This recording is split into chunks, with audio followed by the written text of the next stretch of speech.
वंशी भूषितकरान्नवनीरदाभा पीतांबरादरुणबिंबफलाधरुष्टा पूर्णेन्दुसुन्दरमुखादरविन्दनेत्रा कृष्णात् परं किमपि तत्त्वमहं न जाने। श्रुतिस्मृतिपुराणानाम् आलयं करुणालयम् नमामि भगवत्पादं शङ्करं लोकशङ्करा। शङ्करं शङ्कराचार्यं केशवं बादरायणम् सूत्रभाष्यकृतौ वन्दे भगवन्तौ पुनः पुनः।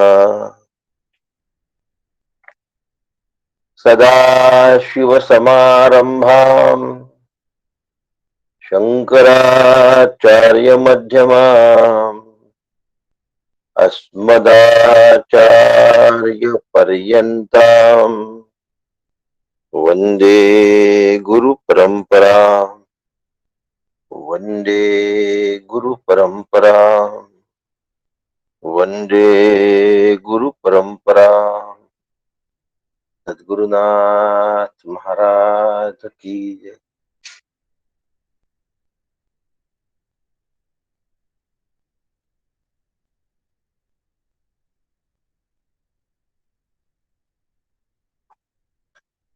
असक्तिरनभिष्वङ्गः पुत्रदारगृहादिषु नित्यं च समचित्तत्वम् इष्टानिष्टोपपत्तिषु। सद्गुरुनाथ महाराज की जय. भगवद्गीतेतला 13व्या अध्यायातला 9वा श्लोक आपण आज बघतोय.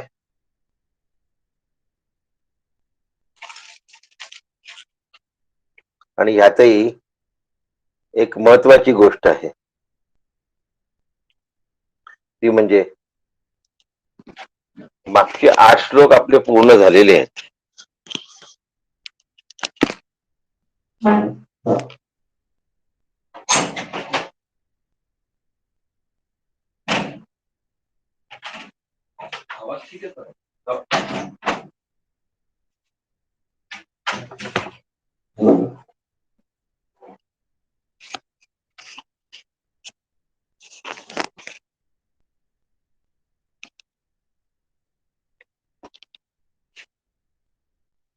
मागले 8 श्लोक आपले झाले आहेत या अध्यायातले, 13व्या अध्यायातले. आणि आज आपण 9वा श्लोक बघतोय. असक्तिरनभिष्वंग. हा काय म्हणतात आहे भगवंत सांगतात आहे, परमेश्वर सांगून राहिले आहेत, प्रत्यक्ष भगवान सांगून राहिले आहेत. आणि त्यांना सांगायचंय की आसक्ती नसावी. इतकं सारखं सारखं सारखं सारखं आसक्तीबद्दल का भगवंत सांगून राहिले, त्याच्या मागचं काय कारण आहे की जेणेकरून आसक्ती वरचेवर सांगावीशी वाटते. याचं कारण असं की माझी आसक्ती गेली असं वाटत असलं तरीही ती जबरदस्त प्रमाणामध्ये असते. हो,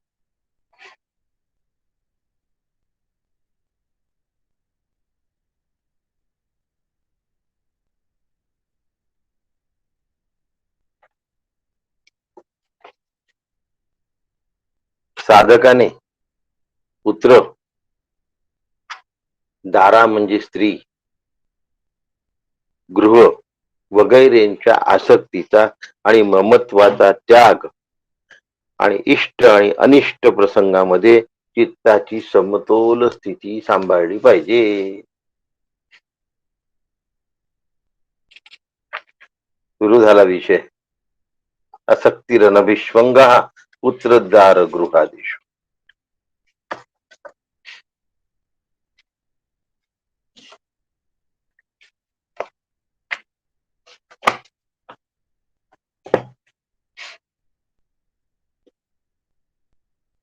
खूप विषय आहेत जगामध्ये. सगळ्या विषयामध्ये आपण आसक्त असतो का? साधा प्रश्न विचार. सगळ्या विषयांमध्ये आपण आसक्त असतो का? आणि याचं उत्तर नाही आहे. एवढे विषय जगामध्ये असताना सुद्धा आम्ही सगळ्या विषयांमध्ये आसक्त नसतो.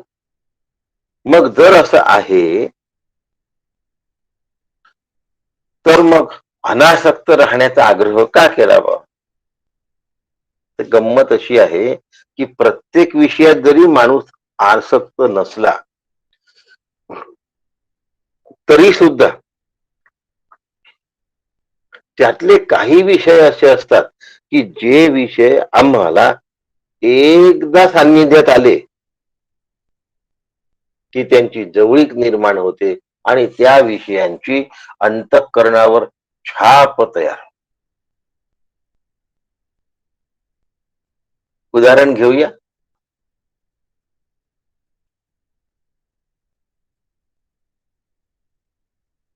आपण शेकडो घरं बघतो. नाही आवडत. काही मध्ये काही गोष्टी आवडतात, काही मध्ये काही गोष्टी आवडतात. पण नाही आवडत घर. एक घर असं असतं, की जे आपल्याला फुल फ्लेज आवडतं. एकदम ते घर आम्हाला पसंतच पडून जातं. आणि असं जे पसंती पडणारं घर आहे, ते एकदा आम्हाला आवडलं, की मनामध्ये तोच आणि तसाच्या तसाच विचार घोंगावतो. आणि तो विचार आम्हाला एक प्रकारची त्या घराबद्दलची जवळीक निर्माण करून देतो, त्याबद्दल स्नेह निर्माण करून देतो, त्याबद्दल प्रीती निर्माण करून देतो. आणि आता ते घर माझ्या मालकीच असलं पाहिजे अशी इच्छा निर्माण करून. घरापासून आम्ही दूर आलेलो आहोत, अजून विकत घेतलेलं नाही, पण आता डोक्यामध्ये सतत त्या घराचे विचार घोंगावणं सुरू झालेलं आहे. काय करावं? बजेटमध्ये तर बसत नाही आणि घ्यायचं तर तेच आहे. मग आता पाहिजे तेच पण बजेटला बसत नाही. मग सुरू झालं आमचं. काय सुरू झालं? ते बजेटमध्ये कसं बसवायचं, त्यासाठी जास्तीत जास्त लोन कसं काढायचं. एकदा आपण वस्तू आवडली, की त्या वस्तूच्या ध्यासाने आपण झपाटला जातो. आणि झपाटल्यानंतर ती वस्तू पूर्णतः माझ्या मालकीची असावी असं आपल्याला वाटतं. याला आसक्ती असं म्हणतात.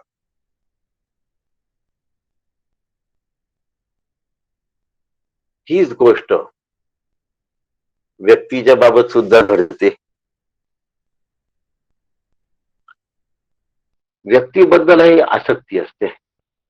अनेक व्यक्ती असतात, की ज्या चांगल्या असतात, पण आपल्या मनामध्ये एखादी व्यक्ती ठसून जाते. मनामध्ये घर करून घेतलं त्या व्यक्तीने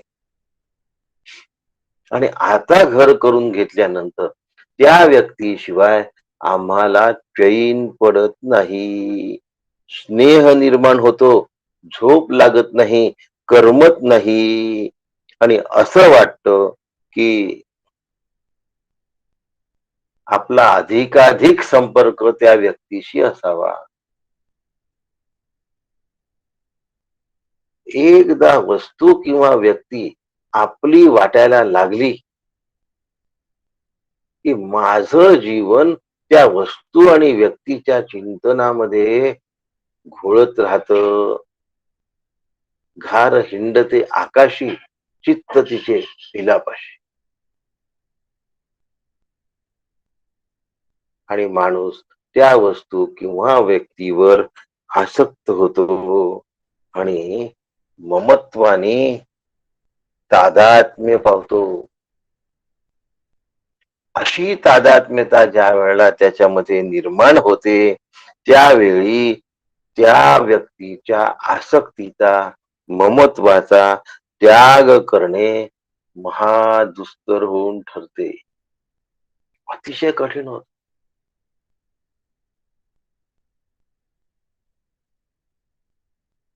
एक उदाहरण देतो.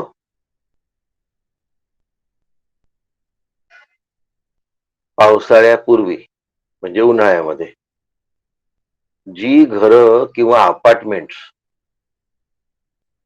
बरेच वर्षांचे जुने झाल्यानंतर मोडकळीला आलेले असतात,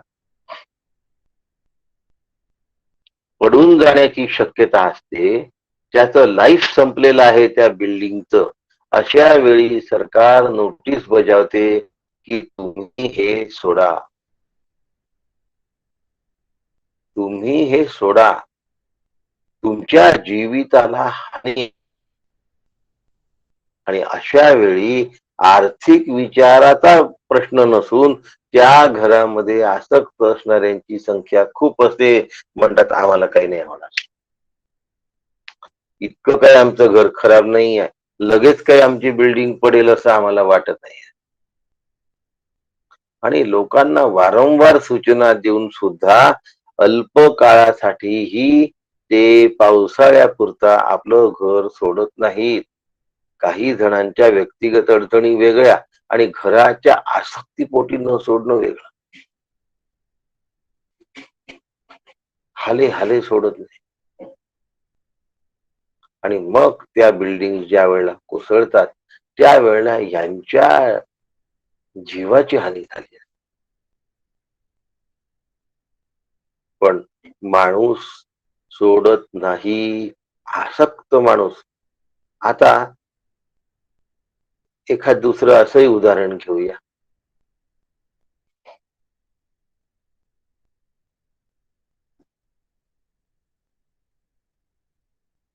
भाड्याच्या घरात राहतो आणि भाड्याच्या घरात अनेक वर्ष राहिल्यानंतर ते घरच माझं आहे असं त्याला वाटायला लागलं. भाड्याचं घर भाड्याचं न वाटता स्वतःच्या मालकीचं आहे असं वाटायला. आणि घरमालक ज्या वेळेला ते घर सोडा असं म्हणतो तेव्हा तो म्हणतो आम्ही तुम्हाला भाडं देऊन राहिलो ना, मग आता घर सोडा म्हणण्याचं कारण काय? शेवटी घरमालक म्हणतो माझ्या घराची मला गरज आहे, तुम्ही घर सोडा. आणि हा घर सोडता सोडत नाही, वेळ येते तर कोर्टात लढतो. पण भाड्याच्या घरामध्ये एवढा आसक्त झाला असतो की ते घर तो सोडत नाही. आता देहरूपी घर सोडावंसं वाटेल का हो?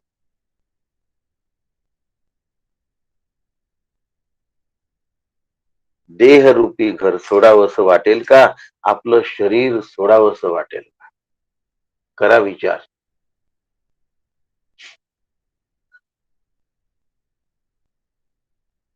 कस्त्वम कोहम कुत आयातः तत्वम चिंतय तदिह भ्रांतः. आचार्य येथे प्रश्न विचारतात आहे की तू कोण आहेस, तुझी पत्नी कोण आहे, तुझा पुत्र कोण आहे, तू कोणाचा आहेस, तू कुठून आला आहेस. विचित्र परिस्थिती असते, पण खरोखरच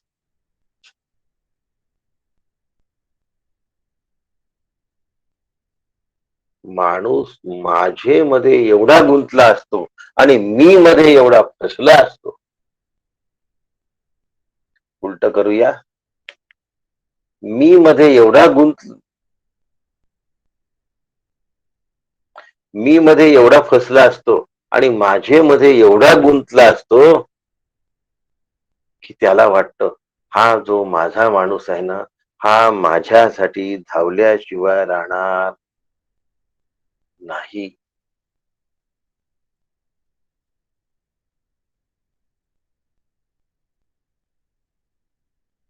मला कल्पना आहे की इंटरनेट प्रॉब्लेम असल्यामुळे बऱ्याचशा लोकांना जॉईन होता आलेलं नाही. आणि जॉईन झालेले बरेच लोक लेफ्ट होतात आहे सारखे सारखे, पुन्हा रिजॉईन करण्याचा प्रयत्न करतात आहे, पुन्हा लेफ्ट होतात आहे. कल्पना आहे मला बघतो परिस्थिती कशी आहे, नाही तर थोडा वेळ कंटिन्यू करू आणि मग अंदाज घेऊयात. 100चा आकडा झालेलाच आहे पण लेफ्ट आणि हे सारखं चालू आहे. लवकर जॉईन होता येत नाही या लोकांना. असक्तीरन विश्वंग पुत्र दार गृहादिशू. एक विषय पुत्राबद्दल काढलेला आहे. खूप प्रेम असतं पोरावर. मुलगा शब्दाचा अर्थ मुलगी पण आला बरं का. पुत्र दार म्हणजे पत्नी आणि गृहादिशू म्हणजे संपत्ती. याच्यात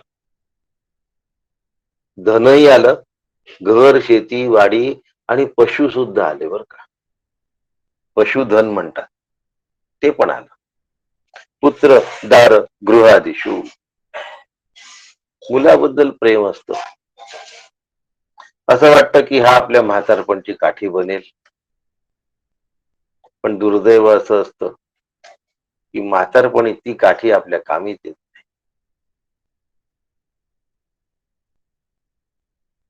खूप पैसे खर्च करतो,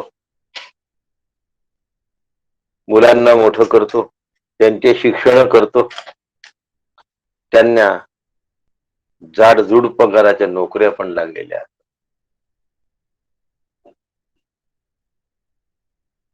पण त्यांनी एवढी प्रगती केली असते की आता ते आपल्या देशातच नसतात.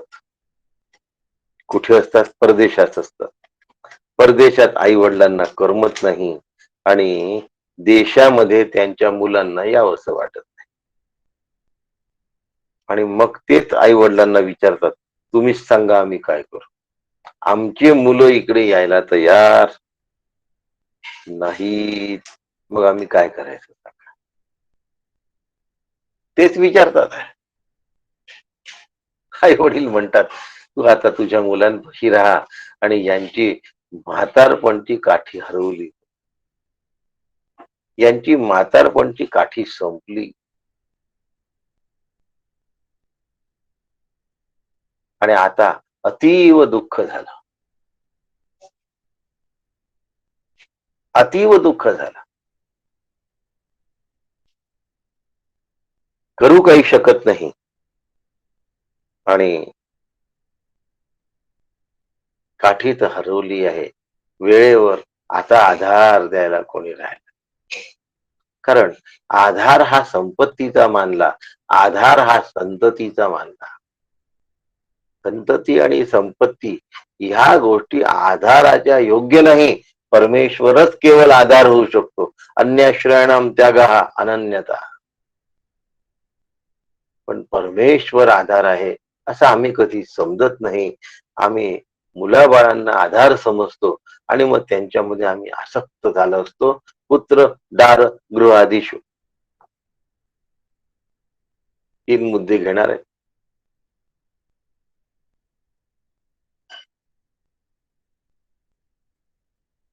मुलामध्ये गुंतवणूक झाली की मुलांच्या प्रत्येक कार्यावर आमचा वॉच राहतो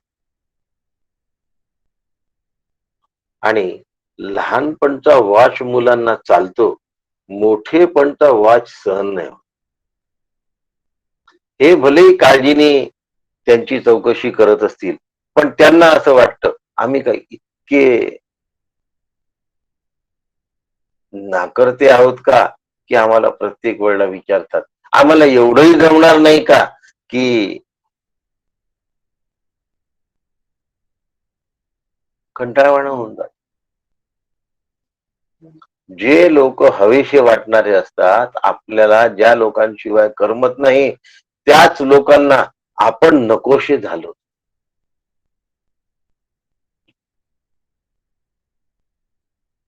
आणि मग दुर्दैव असं येतं की माणूस कुठलाच राहत नाही.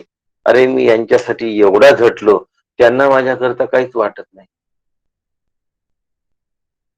गरजेपेक्षा जास्त झटणं ही वाईट आहे, लक्षात.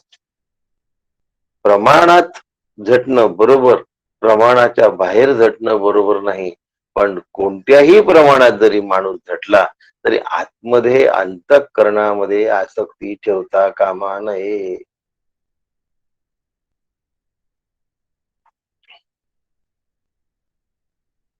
सोनाराच्या दुकानात खूप खूप दागिने असतात, भरपूर दागिने असतात सोनाराच्या दुकानात.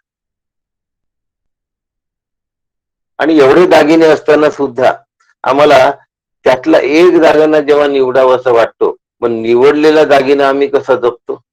सोनाराच्या दुकानात बाकी सगळे दागिने ठेवले असतात, पण आम्ही ज्याला पैसे देऊन आणलं त्या दागिन्याला मात्र आम्ही विशेषत्वाने जपतो. आता तेवढ्या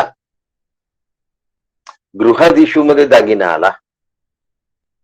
जड आणि चेतन दोनही वस्तू गृहादिशू, दोनही वस्तू आल्या. पुत्र, दार, गृहादिशू. एक जडाबद्दल आणि एक चेतनाबद्दल. आणि मग तो दागिना आम्ही जीवापाड जपतो. तो एका जणाच्या घरी चोर आले, त्यांनी लुटण्याचा प्रयत्न केला, यांनी त्याच्याशी झटपट करून प्राण गमावला, पण दागिना नाही दिला. आता प्राण राहिला असता तर दागिना बनवता आला असता, पण प्राणच गेला आणि दागिना राहिला. आता काय?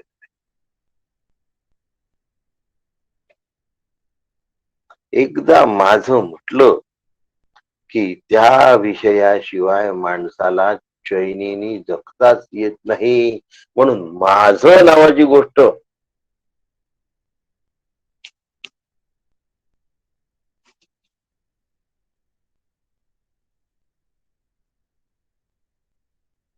आम्हाला फार हुशारकी वाटते. आम्ही या माझं मध्ये एवढं गुंतलो असतो की आम्हाला त्या माझं शिवाय चैन पडत नाही.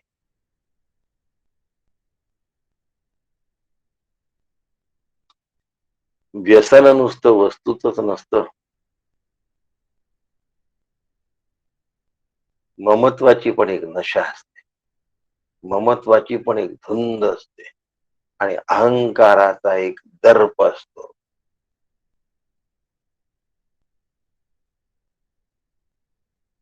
आणि माणसाला तरीही परमेश्वर पाहिजे असतो. आम्ही हे तर सोडणार नाही, पण परमेश्वर मिळायला पाहिजे असंही वाटतं. म्हणजे जगातलं कुठलं सुख सोडायला तयार नाही, कुठल्या सुखाकडे आम्ही पाठ करायला तयार नाही.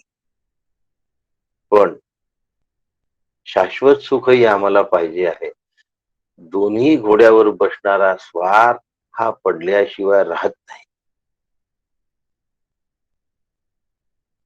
दोन्ही घोड्यावर पडतोय,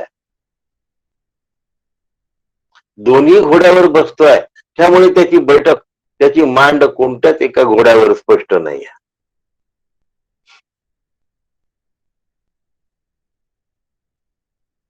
देहाविषयी ममत्व, देहादिकाला सुखक देणाऱ्या लोकांविषयी ममत्व.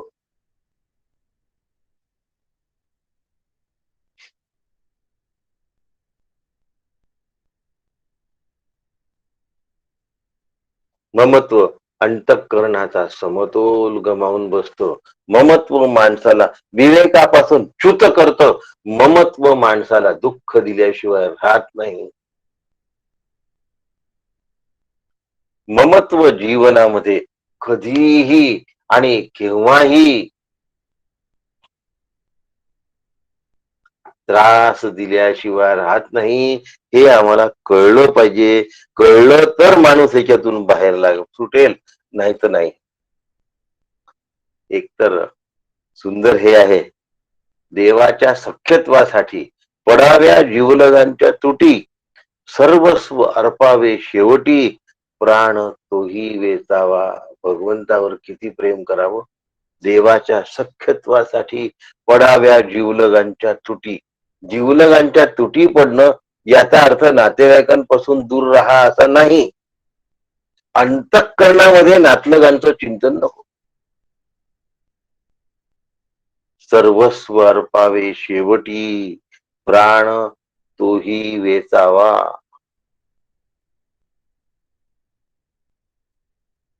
काही दिवसापूर्वी मी समर्थ वागदेवता मंदिर धुळे येथे प्रवचन करून आलो आहे.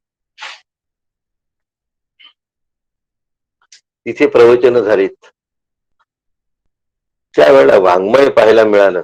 जसा सज्जनगड, जशी शिवथरगड, त्या दर्जाचं वाग्देवता मंदिर धुळे प्रत्यक्ष समर्थांच्या हस्तलिखित आहेत, कल्याण स्वामींच्या हस्तलिखित आहेत, उद्धव स्वामींच्या हस्तलिखित आहेत, प्रत्यक्ष ओरिजिनल. आपला विषय सुरू आहे समर्थ हृदय नानासाहेब देव यांनी हे सगळं वाङ्मय जपलं, त्यांनी ते सगळं मिळवलं. वाटेल तो अपमान त्याच्यासाठी सहन केला, पण मिळवलं. काय चिकाटी आहे त्या व्यक्तीबद्दल आपण कल्पना नाही करू शकत. 26,000 बाढ जमवले, 26,000.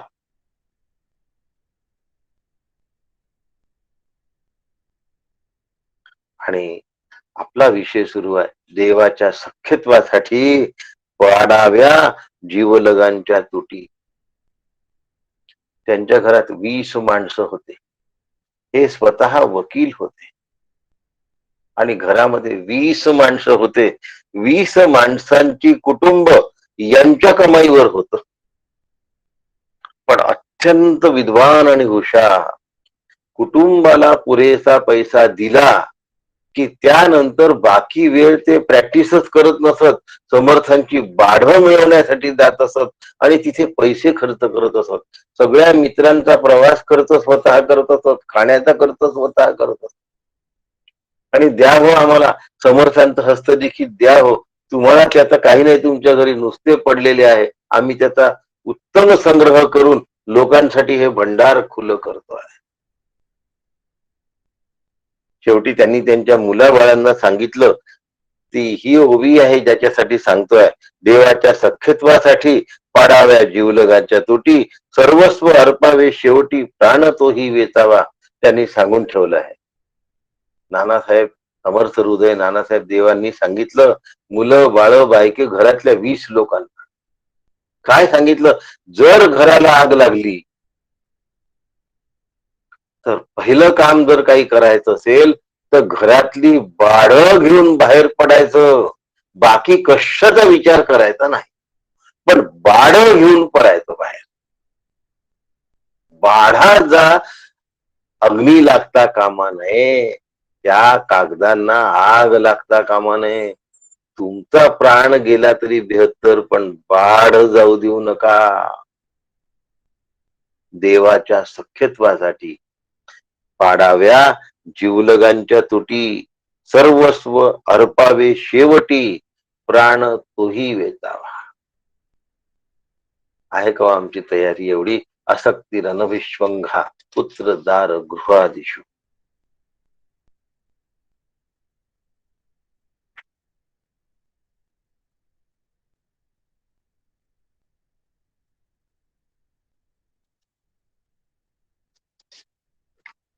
नित्यम च समचित्तत्वम इष्टानिष्टोपपत्तिषु. दुसरा मुद्दा सुरू आहे, नित्यम च समचित्तत्वम. चित्ताला नेहमी जलाची उपमा देतात आणि अहंकार पृथ्वी तत्वाचा आहे असं म्हणतात, मन वायू तत्वाचा आहे असं म्हणतात. शास्त्रांनी केलेली मांडणी आहे, अहंकार पृथ्वी तत्वाचा आहे, मन वायू तत्वाचा आहे, बुद्धी अग्नी तत्वाची आहे आणि चित्त हे जलतत्वाचं आहे. चित्ताची तुलना जलतत्वाशी केली असते. मम चित्त चकोरा चंद्रा. जलाशी चित्ताची तुलना केली असते. जला संबंधीचा कोणताही रेफरन्स हा चित्ताशी जोडला जातो. आता इष्ट आणि अनिष्ट प्रसंग अंतःकरणावर. इष्ट म्हणजे आपल्याला आवडतील तसे, अनिष्ट म्हणजे आपल्याला नको असतील तसे. इष्ट म्हणजे ज्याच्यामध्ये आम्ही वाट बघत असतो घडण्याची, त्याला इष्ट असं म्हणतात. आणि अनिष्ट म्हणजे जे होऊ नये असं वाटतं आणि ते होऊन जातं, त्याला अनिष्ट असं म्हणतात. आणि इष्ट आणि अनिष्ट प्रसंग जेव्हा येतात त्यावेळी चित्ताची नित्य समतोलता सांभाळणे केवढं अवघड काम दिलंय हो. भगवान गोपाल कृष्णाने काय काम दिलंय, प्रत्यक्ष भगवंतांनी आम्हाला सांगून दिलंय. काय सांगितलं आहे, अनुकूल प्रसंग आणि प्रतिकूल प्रसंग जीवनात आल्याशिवाय राहत नाही. तर जीवन शब्दाचा अर्थच असा आहे की काही मनासारखं घडतं आणि काही मनाविरुद्ध घडतं. एखादा छोटासा प्रसंग सुद्धा अंतःकरणामध्ये तरंग निर्माण करण्याचा निमित्त ठरतो आणि तरंगातून म्हणजे वलय निर्माण होतात. ती वलय लहान मोठी आणि उंच सखल होत जातात. एखादा बारीकसा जरी दगड पाण्यामध्ये टाकला, मिठाचा खडा जरी पाण्यात टाकला तरी तो तरंग निर्माण करतो आणि ते तरंग मोठे होत होत होत होत नंतर विरतात. तसा मनामध्ये विक्षेप निर्माण होतो, मनामध्ये क्षोभ निर्माण होतो आणि मन अत्यंत अस्थिर होतं, मन अस्वस्थ होतं. खर तर प्रसंग येतो आणि प्रसंग जातो सुद्धा, पण सतत मनावर प्रसंगाचे परिणाम आणि इष्ट म्हणजे अनुकूल आला तर सुख होतं आणि अनिष्ट म्हणजे प्रतिकूल आला तर दुःख होतं. अशा प्रकारे सुख दुःख हर्ष विषादामध्ये नित्य निरंतर हेलकावे खाणाऱ्या चित्ताला समतोल ठेवण्याचा अभ्यास करायला सांगितला आहे.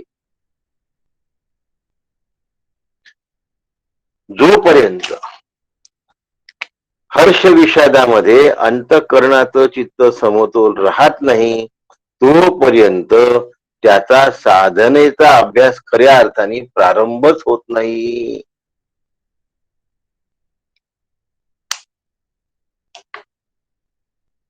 म्हणजे मला जर साधना करायची असेल तर पहिले चित्ताला स्थिर करावं लागतं, त्याला बॅलन्स म्हणतात.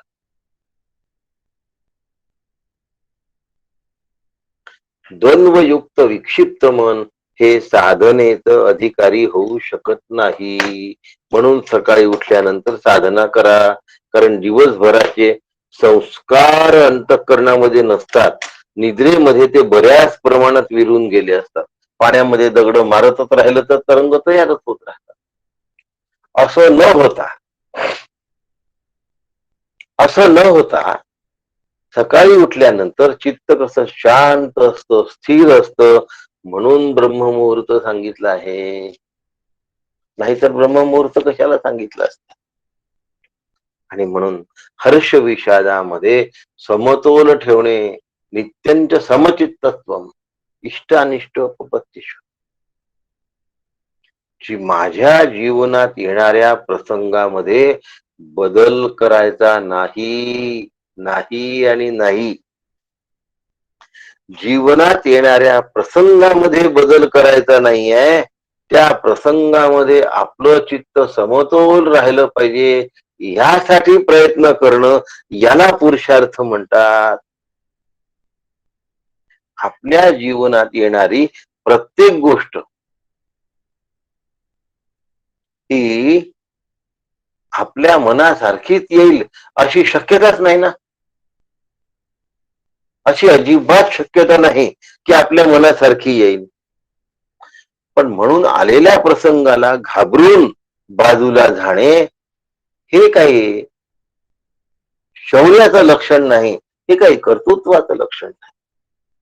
मग आलेल्या प्रसंगाला धैर्याने तोंड देणं हाच समोर जाण्याचा महत्वाचा उपाय आहे. वाघ्या म्हणलं तरी खातो, वाघोबा म्हटलं तरी खातो, मग घाबरून कशाला राहायचं.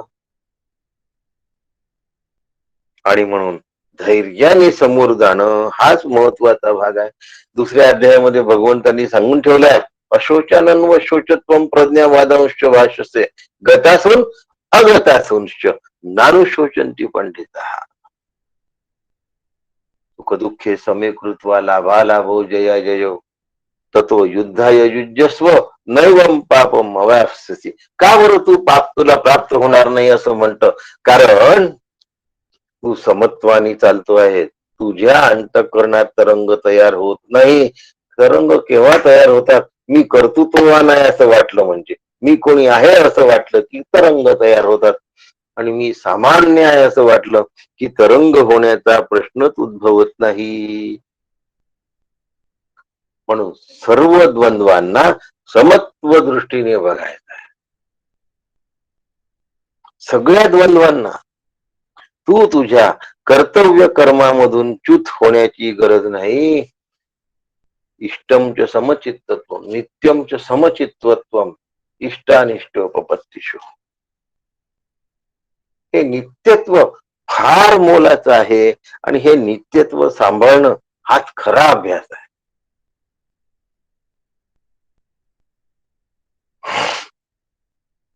आता असं समत्व आणि कायम ते समत्व टिकणं शक्य आहे का हो?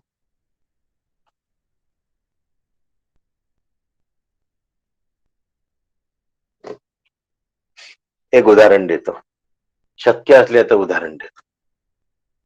आपण एखाद्या मंदिरात जातो आणि त्या मंदिरात आपल्याला प्रसाद मिळतो. आता त्या प्रसादात 2-4 चिरंजीवचे दाणे असतात, 2-3 खडी साखरेचे दाणे असतात, अर्धा वगैरे पेढा असतो, एखादा फळाचा तुकडा असतो आणि एवढं सगळं आपल्याला हातावर दिलं असतं.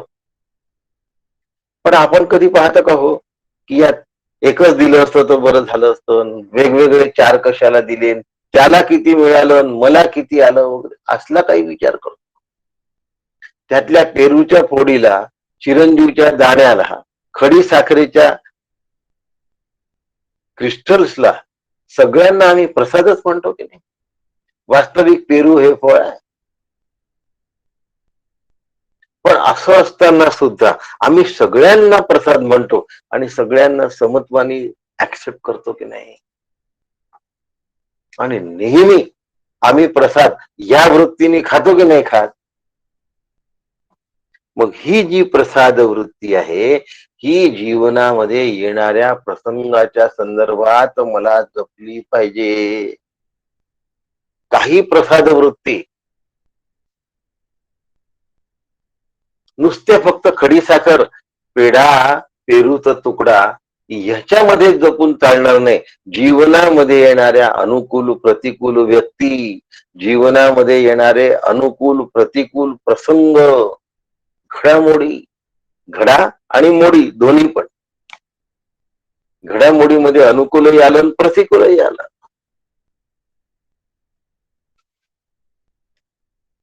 या पद्धतीने जर आम्ही याला प्रसाद वृत्तीने पाहिलं तर प्रसादे सर्व दुःखानां हानिरस्य उपजायते प्रसन्न चेतसो याशु बुद्धी पर्यवतिष्ठते. ठेविली अनंते तैसेची राहावे, चित्ती असू द्यावे समाधान.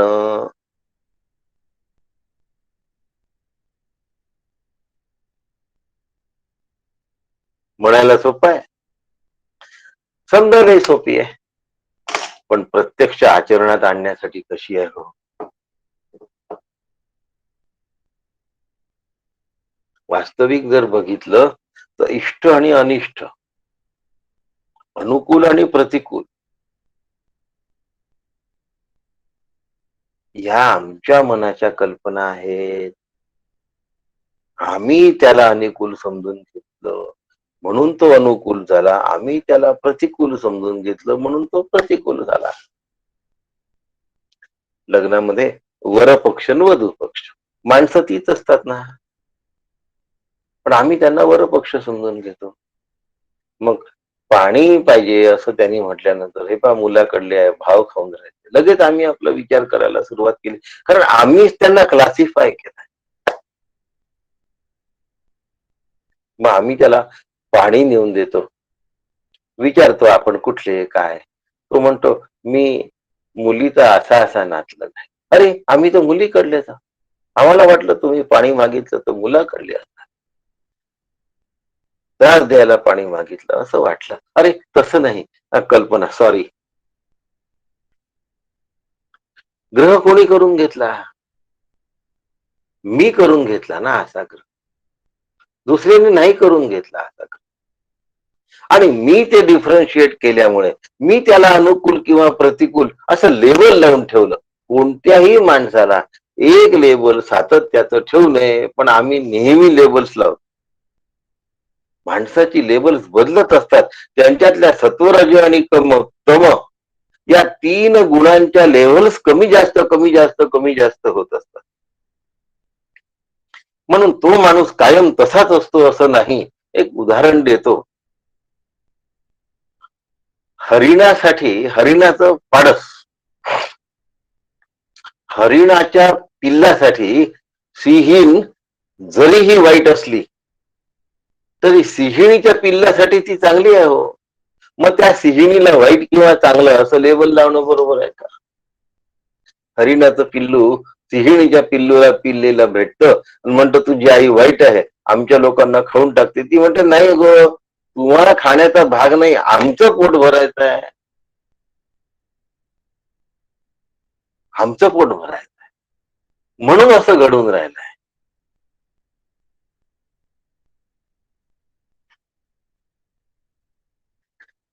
म्हणजे एक माणूस वाईट किंवा चांगला हे आम्ही आमच्या चष्म्यातून ठरवतो. म्हणून कुठल्याही व्यक्तीला त्याच्या रागद्वेषाच्या आपल्या रागद्वेषाच्या गॉगल्स मधून विकृत करून पाहू नये. त्यांच्यातल्या अभिव्यक्ती मान्य आहेत, परंतु त्या अल्पकाळाच्या असतात, त्या दीर्घकाळाच्या नसतात.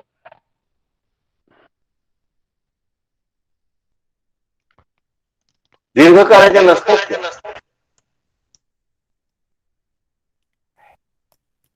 म्हणून स्वभाव वस्तू प्रवर्तते. काय सांगतात? मनुष्याचा स्वभाव, हा स्वभाव त्याला तीच गोष्ट करायला भाग पडतो. माझा इको मला येतो आहे, एकाचा अनम्यूट झाला. कामकाम कुलकर्णी.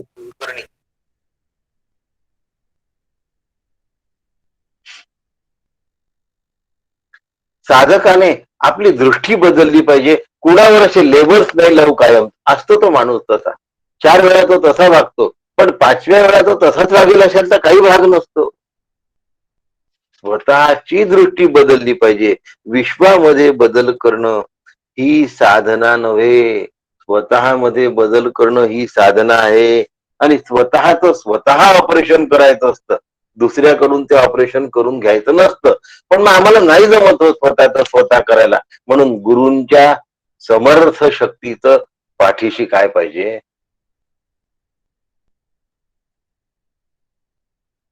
सामर्थ्य पाहिजे. स्वसामर्थ्यावर जमणार नाही, पण मग गुरु सामर्थ्याचा मदत घेतली तर या गोष्टी शक्य होतील. तेवढा विश्वास हवा गुरुवर, तेवढी निष्ठा हवी गुरुवर. साधकाने स्वतःची दृष्टी बदलली पाहिजे. जगाला बदलण्याच्या मागे लागू नये. विश्वामध्ये बदल करणं हा परमार्थाचा उद्देश नाही, स्वतःला बदल करणं याला पुरुषार्थ असतो.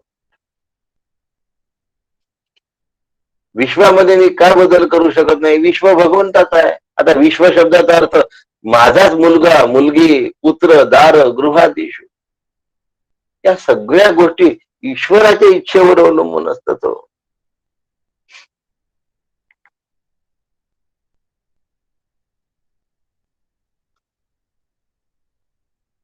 आम्ही असं कधी विचार करतो का?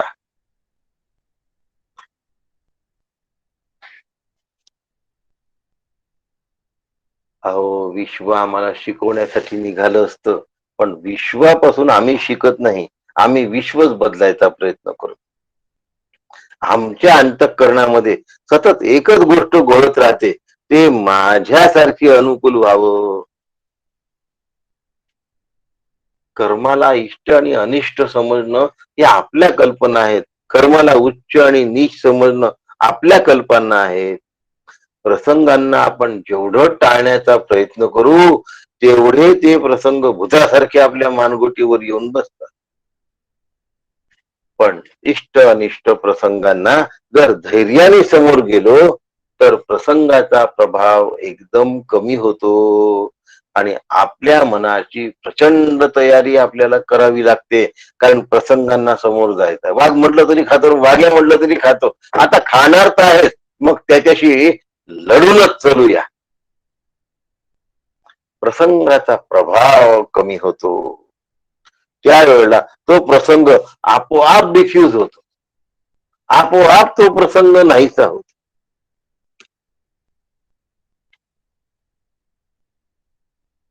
विमान असतं की नाही, वास्तविक ते जास्त काळ कुठे राहतं, आकाशात. पण ज्या वेळेला टेक ऑफ करायचं असतं त्यावेळेला तो जमिनीचा आधार घेतो आणि आधार घेऊन तो थोडासा त्याच्या रनवेवर धावला की तो उडून जातो आकाशात. तसं आपल्याला आपल्या नातलगांमध्ये राहून लवकरच टेक ऑफ घेता आला पाहिजे. आपल्या मनाला ऊर्ध्व दिशेला आणता आलं पाहिजे. उडून जायचं आहे मनानी, बर का. शरीराने त्यांच्यातच राहायचंय, पण मनाने निवृत्त झालं पाहिजे. एका क्षणात निवृत्त होणं याला अनासक्ती असं म्हणतात, याला तीव्र वैराग्य असं म्हणतात. अशा पद्धतीने जर आम्ही विमानाप्रमाणे समतोल आणि समचित्त राहिलो तर प्रसंगामध्ये अडकत नाही. स्पीड ब्रेकर्स नसतात विमानात, ट्राफिकची अडचण नसते विमानात. ट्राफिक जाम झाला असं कधी होतं का हो विमानात? ह्या सगळ्या गोष्टींमधून आपण सुटूनच जातो ना अचानक. पण मग आम्ही गुंतलो असलो की मग काहीच नाही करत.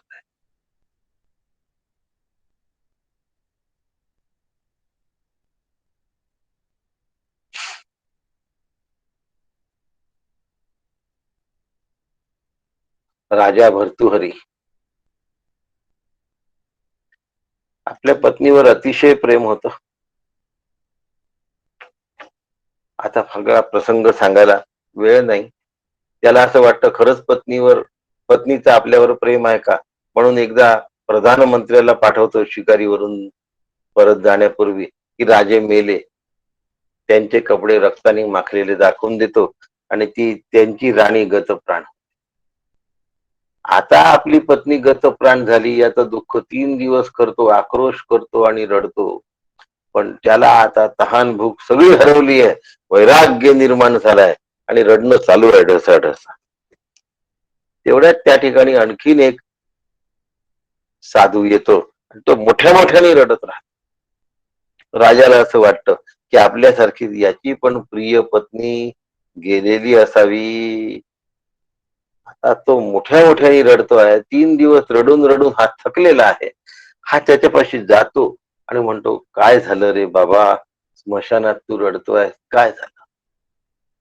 तो म्हणतो, माझं मडकं फुटलं. राजा म्हणतो, इतकुशा मातीच्या मडक्यासाठी तू रडतोय? तो साधू म्हणतो, तू तरी काय करतोय, तूही मातीच्या मडक्यासाठीच रडतोय. तुझं मडकं कुठे वेगळं आहे, माझं मातीचं मडकं आहे हे बरोबर आहे, माझा घट फुटला हे बरोबर आहे, पण तुझी बायको हा घटच आहे रे, आणि तोही पृथ्वी तत्वाचाच आहे. तू तर तेच करत आहे जे मी करून राहिलो. आता असं आहे, अनुभवजन्य लोकांच्या वाक्याचे परिणाम वेगळे होत असतात आणि यांच्या वाक्याने राजा खाडकन जागा होतो आणि त्यांना आपला गुरु मानतो. त्या दिवसापासून राजा नीती शतक लिहून काढतो, वैराग्य शतक लिहून.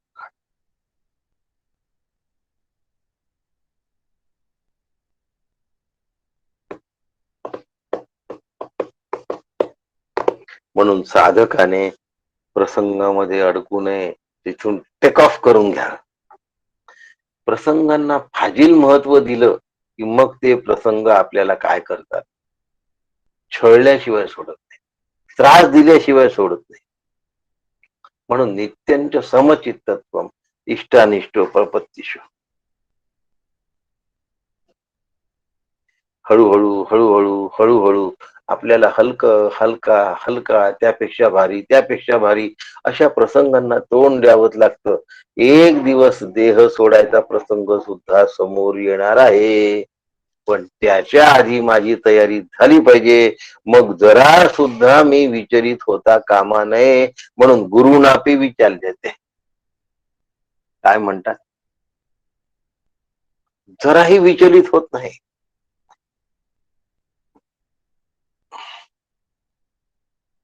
परमार्थामध्ये 99% पासिंग सुद्धा नाही, 100%च पाहिजे. केवढीही महासंकट आली तरीही ज्ञानी विचलित होत नाही. त्याच्या अंतःकरणाचा समतोल तुटत नाही. त्याचं मन प्रसन्न राहतं, द्वंद्व आणि विक्षेप रहित राहतं. माझं असं असावं की नाही, यात खूप आनंद आहे, कळत नाही आपल्याला. सतत हेलकावे खाणारं जे मन, मुलगा बाहेर गेला, केव्हा येईल, काय येईल, कसा येईल, येईल की नाही येईल, आणि मग ते मन म्हणते कठीणच आहे, फार ट्रॅफिक आहे रस्त्यावर, परिस्थिती जरा अवघड आहे, त्याचं वाहन चांगलं नाही. आता ते मन आम्हालाच खायला लागलंय. आम्हीच उभे केलेले विचार आम्हाला भक्ष्य करण्याच्या तयारीत लागले. याला कारण आम्ही आहे. आम्हाला बकासूर आम्ही उभा करून दिला. हाताच्या बकासुराला सत्यत्व दिल्यानंतर तो आम्हाला खातो. नाही ते गेले आहे, जरा वाट जरा हे आहे, लुटेरूंनी काही केलं तर नसेल, मारून तर टाकलं नसेल, झालं. आता तो माणूस चांगलाच चाललाय, पण हा मात्र इकडे घरामध्ये बसून करतोय विचार. याची झोपही गेली, याचं सगळंच गेलं.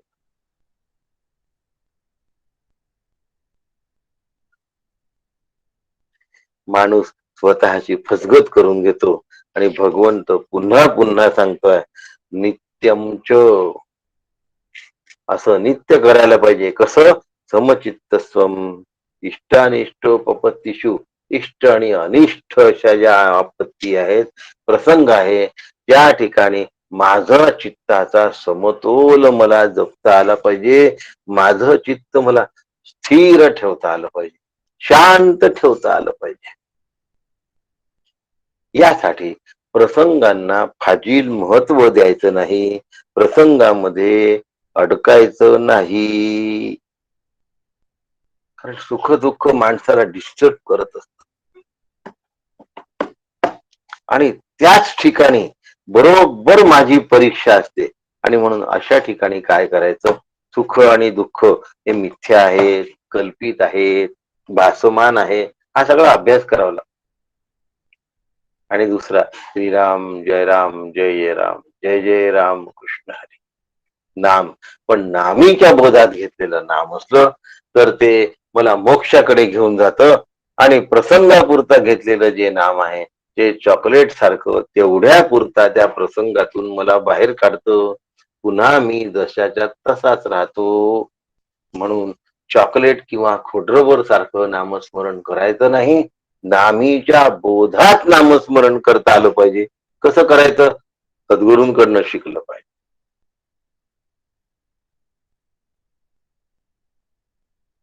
अशा पद्धतीने आपल्या अंतःकरणाला घडवायचं आहे, आपल्या अंतःकरणाला तयार करायचं आहे, आपल्या अंतःकरणाला जीवनामध्ये काय करायचं आहे,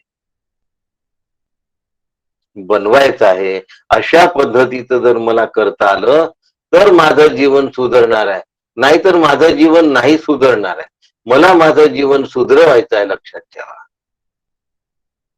आणि असं जर जीवन सुधारलं तरच माझं काही खरं आहे, नाहीतर मग हे हेलकावे खात असलेलं जीवन व्यर्थ आहे. हो, सुखदुःखाच्या ज्याच्यामध्ये आपलं जीवन जाणं काही चांगली गोष्ट नाही.